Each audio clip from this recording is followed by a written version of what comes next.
नमस्कार सभी को, मैं Navneet Gautam's classes of physics में आप सभी का स्वागत करता हूं। BSc fourth semester modern physics आप लोग पढ़ रहे हैं और मॉडर्न फिजिक्स में आज हम पढ़ने वाले हैं वेलोसिटी एडिशन थ्योरम। ठीक है जी, इसे आप रिलेटिविस्टिक एडिशन ऑफ वेलोसिटीज भी कह सकते हैं। दोनों तरीके से आपसे पूछा जा सकता है, तो आप लिखेंगे relativistic addition of velocities such that करके आप दूसरी हेडिंग लिख सकते हैं। इस नाम से ज़्यादा फेमस है ये वेलोसिटी एडिशन थ्योरम।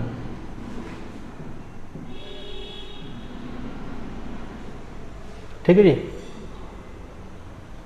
इस तरीके से, यानी नाम से क्लियर हो रहा है ये थ्योरम कैसी है, वेलोसिटी एडिशन थ्योरम है। ठीक है जी, यानी किसे ऐड करने वाली थ्योरम है, वेलोसिटी को ऐड करने वाली, जोड़ने वाली थ्योरम है। ठीक है, वेग एडिशन को क्या कहते हैं, जोड़ना, है ना, योग। तो वेग योग प्रमेय आप इसे कह सकते हैं। ठीक है जी, और रिलेटिविस्टिक का मतलब है आपेक्षिक, है ना, यानी वेगों का आपेक्षिक योग। क्लियर है जी। तो यानी जब वेलोसिटीज बहुत अधिक होती हैं, वेलोसिटी जब बहुत अधिक हो, इतनी अधिक हो कि उसकी कंपैरिजन आप वेलोसिटी ऑफ लाइट से कर सकते हैं, तो वेलोसिटी को आप सीधे नहीं जोड़ सकते कि u है एक में वेलोसिटी, दूसरी v है, तो u प्लस v डायरेक्ट जोड़ दिया। ये क्लासिकल मैकेनिक्स की बात है, ये तब लागू होती है जब वेलोसिटी बॉडी की वेलोसिटी ऑफ लाइट से बहुत कम हो।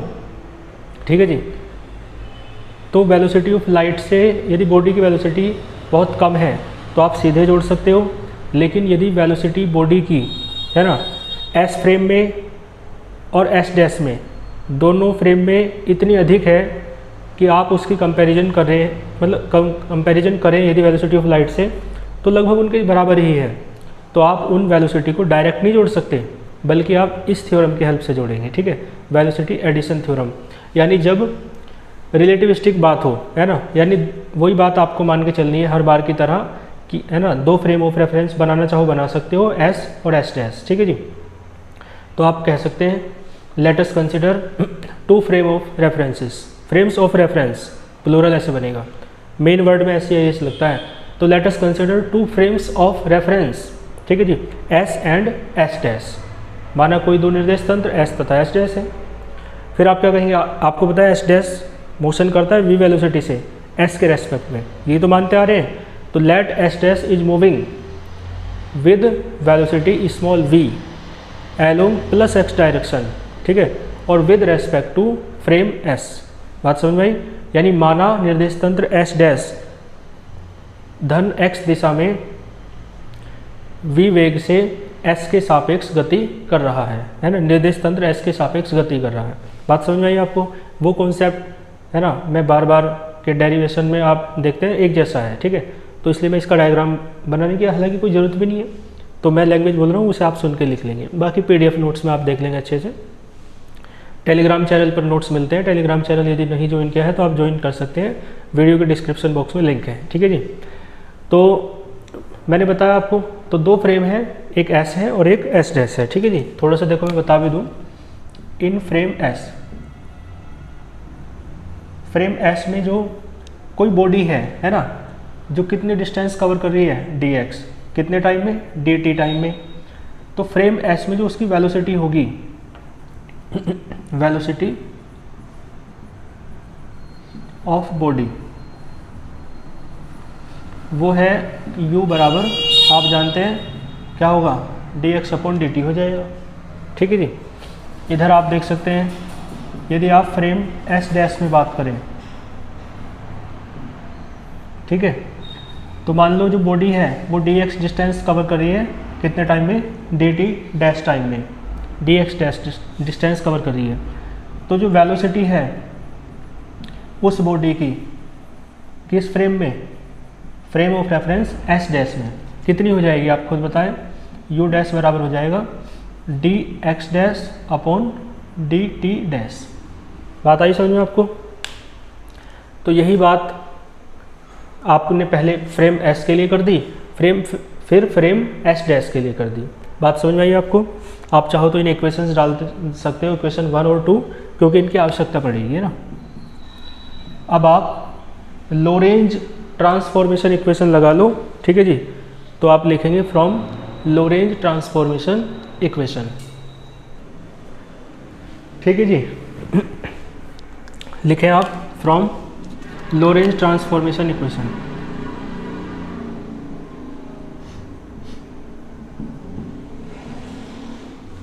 आपने लोरेंज की रूपांतरण समीकरण हिंदी में कहते हैं, पढ़ी होंगी। तो लोरेंज ट्रांसफॉर्मेशन इक्वेशन है ना। एक तो एक्स डैश वाली लिख लो, क्या होता है x minus v t upon under root 1 minus क्या होता है v square upon t square, नहीं सी स्क्वायर। और एक होती है आपकी टी डैश वाली, t minus x v upon सी square upon under root 1 minus v square upon सी स्क्वायर। बताओ कोई दिक्कत हो तो ये एक्स डैश, ये टी डैश, इसमें आपको डी एक्स की ज़रूरत पड़ेगी, है ना, और डी एक्स डैश की ज़रूरत पड़ेगी। मतलब इसके लिए कर लें, इसके लिए तो सिमिलरली कर देंगे, है ना। तो डी एक्स डैश चाहिए, डी टी डैश चाहिए, तो डिफरेंशिएट कर दो, डिफरेंशिएटिंग, है ना, डिफरेंशिएटिंग ऑन बोथ साइड्स। किसी के रेस्पेक्ट में नहीं कर रहे, बस ऐसे ही कर रहे हैं। तो डिफरेंशिएट करते हैं तो डी आ जाता है बस, है ना। तो ये हो जाएगा डी एक्स डैश, ये हो जाएगा डी एक्स, ये है ना, वी तो कांस्टेंट है, डी टी वेरिएबल का होता है ना डिफरेंशियल, ये सब अपोन वाला भी कांस्टेंट है, ठीक है जी। इधर क्या आएगा डी टी डैश बराबर डी टी माइनस ये हो जाएगा डी एक्स और वी स्क्वायर अपॉन नहीं वी अपॉन सी स्क्वायर, और ये सारे के अपॉन में क्या आएगा under root 1 minus v square upon सी स्क्वायर, ये आपका एज इट इज रहेगा, ठीक है। ये थोड़ा ऊपर को लग रहा है, इसे ऐसे लिख लो D X into V upon सी स्क्वायर, ठीक है जी। अब ठीक है, तो आप यू डैश निकाल दो, है ना। तो यू डैश मानी सेकंड इक्वेशन में आप वैल्यू रख दो। तो आप देख रहे हैं डी एक्स डैश है आपके पास डी टी भी है, आप सेकंड इम्प्लाइज कर दो, है ना।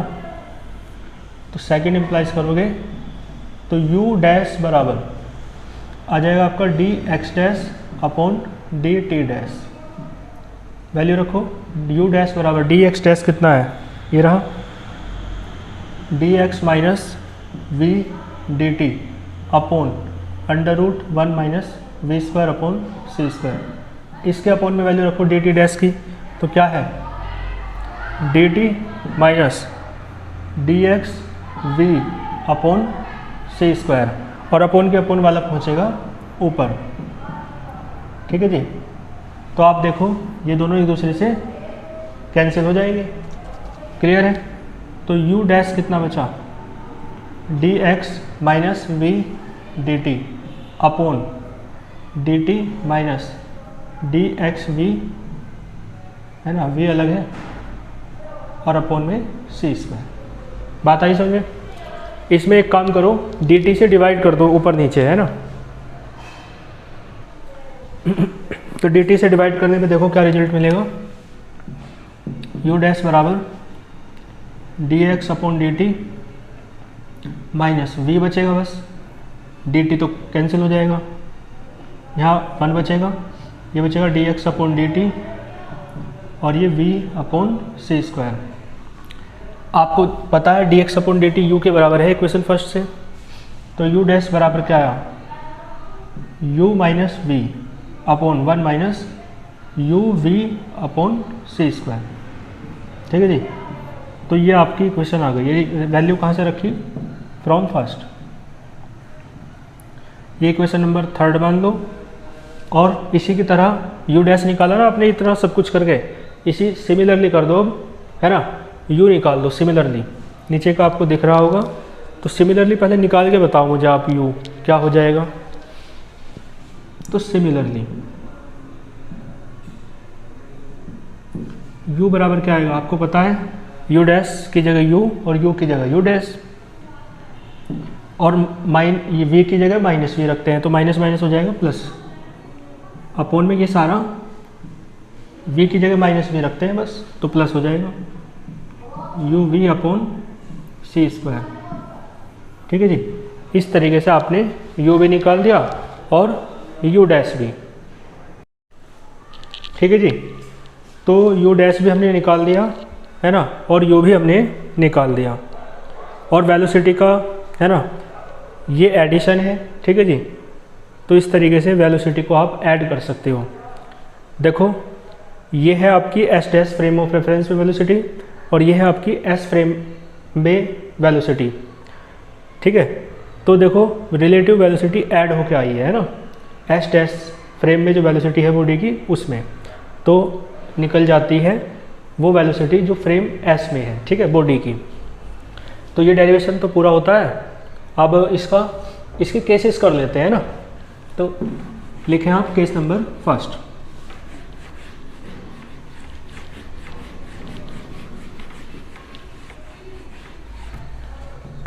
देखो केस फर्स्ट जो है, इसके केस हम करेंगे जैसे हर डेरिवेशन में हम करते आ रहे हैं।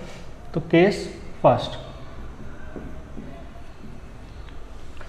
फर्स्ट में आप ये इसकी हेल्प से कर दो है ना, क्योंकि इसमें एडिशन आ रहा है। तो जो u डैश है एक तो ये वाला, और जो v है वो दोनों ही छोटे हैं c से, यानी u डैश भी लेस देन c है और v भी आपका लेस देन c है। ठीक है, इफ़ कह लो या व्हेन कह लो। तो केस फर्स्ट ये है। ठीक है जी, यानी u dash and v are smaller than velocity of light. आप चाहो तो लैंग्वेज हेडिंग ऐसे भी लिख सकते हो। ठीक है, लैंग्वेज में देखो, तो ये जो u ये वाली जो टर्म है ना, एक गलती मैंने की, यहाँ u डैश किया था ना, u की जगह u डैश आएगा, तो यहाँ भी डैश आएगा ना u के साथ। ठीक है जी, तो ये जो u डैश v अपॉन सी स्क्वायर है, u डैश है ना, u डैश v अपॉन सी स्क्वायर, ये जो टर्म है आपकी, क्लियर है, ये टर्म जो है आपकी वो नेग्लिजिबल हो जाएगी। क्यों? देखो कैसे हो जाएगी नेग्लिजिबल। u डैश क्या है, बहुत छोटा है c से, v भी क्या है, बहुत छोटा है c से, इनकी मल्टीप्लाई करके जो आएगा वो भी छोटा होगा, है ना।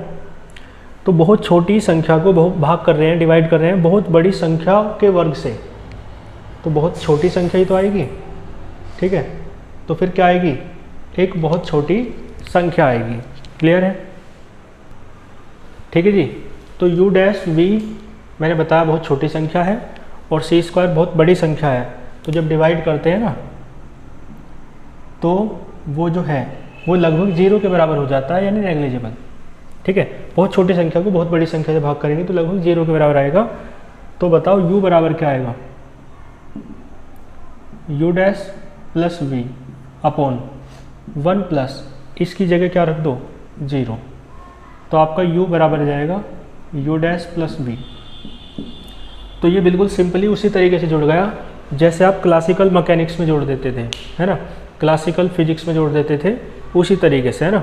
यानी जब वेलोसिटी बहुत कम रहती है तो आप उन्हें डायरेक्ट जोड़ सकते हो, मैंने बताया। लेकिन जब वेलोसिटी बहुत अधिक होती है कि उसके कंपैरिजन की जा सके वेलोसिटी ऑफ लाइट से, तो आप क्या करते हैं, वेलोसिटी एडिशन थ्योरम की हेल्प लेते हैं। ठीक है, लेकिन यदि ऐसा नहीं है तो आप देखो बिल्कुल साधारण वाला केस बन गया जैसा कि होता है सामान्यतः। ठीक है जी, तो ये क्या है, this is according to classical mechanics, है ना, क्लासिकल मैकेनिक्स क्लासिकल फिजिक्स के अकॉर्डिंग है ये। ठीक है, केस सेकंड की बात कर लेते हैं। केस सेकंड में देखो, जब u डैश है ना, अब u डैश c के बराबर मान लो, है ना, फिर v डैश वो v को c के बराबर मान लेंगे, फिर दोनों को c के बराबर मान लेंगे, तो 4 केस हो जाएंगे। तो व्हेन u डैश बराबर c। ठीक है, देखो वहाँ रखो u बराबर, u डैश की जगह क्या रखना है c, तो c plus we upon 1 plus u dash की जगह सी अपॉन सी स्क्वायर। ठीक है जी, यू डैश की जगह क्या रखना है, सी रख दिया मैंने। यह आएगा सी प्लस वी अपॉन सी की एक पावर कटेगी तो 1 प्लस वी अपॉन सी बचेगा। ये बचेगा C plus we upon C plus we upon C, C से सी प्लस वी से सी प्लस वी कट जाएगा तो यू बराबर आएगा सी के। ठीक है जी, तो यहाँ से ये सिद्ध होता है कि जो देखो यू डैश सी आने का मतलब सी के बराबर है, इसका मतलब है कि जो वेलोसिटी ऑफ बॉडी है वो वेलोसिटी ऑफ लाइट के बराबर है, किसमें, frame of reference S dash में। तो यदि बॉडी की velocity frame of reference S dash में वेलोसिटी ऑफ लाइट के बराबर है तो उस बॉडी की velocity frame of reference S में भी वेलोसिटी ऑफ लाइट के बराबर होगी, क्योंकि यू क्या है, velocity of body in S, frame S. तो इसका मतलब है यदि सीधे सीधे आप ये कह सकते हो कि यदि बॉडी की वेलोसिटी एक फ्रेम ऑफ रेफरेंस में वेलोसिटी ऑफ लाइट के बराबर है तो दूसरे फ्रेम ऑफ रेफरेंस में भी बॉडी की वेलोसिटी है ना वेलोसिटी ऑफ लाइट के बराबर होगी। क्लियर है? तो यहाँ से आप ये कह सकते हो कि है ना, if the velocity of the body in any या in one frame of reference is equal to velocity of light, तो then the velocity of body in another frame of reference is equal to velocity of light. बात आई समझ में? Clear है? ठीक है, तो ये दूसरा केस था। इसे आप ऐसे भी कह सकते हो हिंदी में कि यदि पदार्थ, वो पिंड कह दो या वस्तु कह दो, यदि वस्तु का एक निर्देश तंत्र में वेग प्रकाश के वेग के बराबर है तो वस्तु का दूसरे निर्देश तंत्र में भी वेग प्रकाश के वेग के बराबर होगा। क्लियर है? तो ये यहाँ से सेकंड जो आपका केस है, स्थिति है, उससे ये निष्कर्ष निकलता है। और ये फर्स्ट तो मैंने आपको समझा ही दिया। आइए थर्ड पे चलते हैं। केस थर्ड,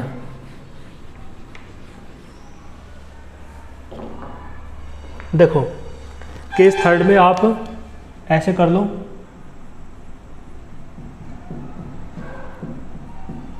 इसमें आप u डैश को c के बराबर लेके चले थे, इसमें v को c के बराबर रखो। ये दो वेलोसिटी है ना, ठीक है जी। तो जब v को c के बराबर रखोगे यानी रिलेटिव वेलोसिटी यदि स्पीड ऑफ लाइट या वेलोसिटी ऑफ लाइट के बराबर हो तो है ना, कि when the relative velocity is equal to velocity of light, है ना। आप हेडिंग चाहो तो ऐसे भी लिख सकते हो, और यहाँ पे हेडिंग आप ऐसे लिख सकते थे कि when the velocity of body in frame S dash is equal to velocity of light. आप चाहो तो ऐसे भी लिख सकते हो लैंग्वेज में। तो क्या आएगा, v की जगह c रख दो इसमें, तो u बराबर u डैश ऐसे रहेगा और v की जगह c रख दो, प्लस 1 प्लस u डैश की जगह रख दो c और v upon c square. Clear है जी? u डैश की जगह आपने क्या रख दिया, c रख दिया है ना, नहीं u डैश की जगह नहीं, ये गलत कर दिया मैंने, v की जगह c रखना है। तो u डैश ऐसे रखो और v की जगह क्या रख दो, c upon c square. Clear है? ऊपर सही है, v की जगह c रखना है। इधर देखो एक कट जाएगा तो u dash plus c upon 1 plus u dash upon c। तो ये आएगा आपका u बराबर u dash plus c upon c plus u dash या u डैश प्लस c और अपॉन में c। तो ये दोनों कट जाएंगे तो u बराबर आएगा c के। क्लियर है? यहाँ से भी देखो वही रिजल्ट मिला है। इसका मतलब क्या है कि यदि रिलेटिव वेलोसिटी, दोनों के बीच जो रिलेटिव वेलोसिटी है वो वेलोसिटी ऑफ लाइट के बराबर है, तो बॉडी की जो वेलोसिटी है फ्रेम ऑफ रेफरेंस एस में, है ना, वो कितनी होगी, वेलोसिटी ऑफ लाइट के बराबर होगी। ठीक है जी? क्लियर है? चलो, तो यहाँ से केस थर्ड से ये निष्कर्ष मिल जाता है। आइए केस फोर्थ पे चलते हैं। केस फोर्थ,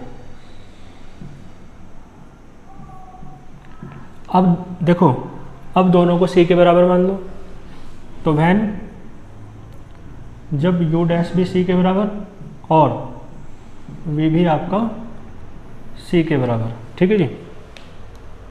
तो देखो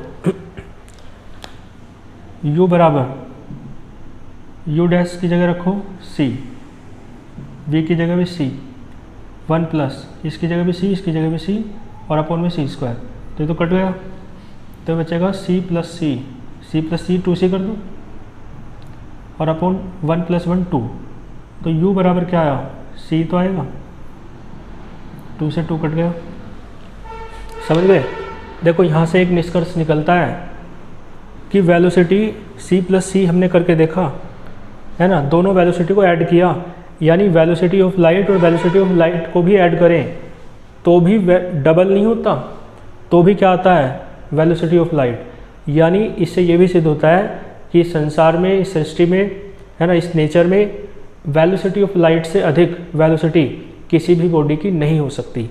आपने यहाँ c प्लस सी करा है ना, तो भी फॉर्मूला इस तरीके से था या है कि वो वेलोसिटी जो है ना बॉडी की, वो फ्रेम, वो मतलब जो वेलोसिटी है बॉडी की, फ्रेम ऑफ रेफरेंस एस में नाप रहे हैं, एस में भी डैश में भी देख सकते हो, कोई दिक्कत नहीं, एक में करके दिखा लो, लेकिन है ना। तो फ्रेम ऑफ रेफरेंस में यदि बॉडी की वेलोसिटी देख रहे हैं तो वेलोसिटी ऑफ लाइट के बराबर आ रही है ना। यानी इससे ये भी सिद्ध होता है, आइंस्टीन का सेकंड पोस्टुलेट यहाँ से सिद्ध हो जाता है, क्योंकि आइंस्टीन ने कहा था कि सभी फ्रेम ऑफ रेफरेंस में, है ना, सभी फ्रेम ऑफ रेफरेंस में जो वेलोसिटी ऑफ लाइट है वो सेम रहती है ना, बदलती नहीं है।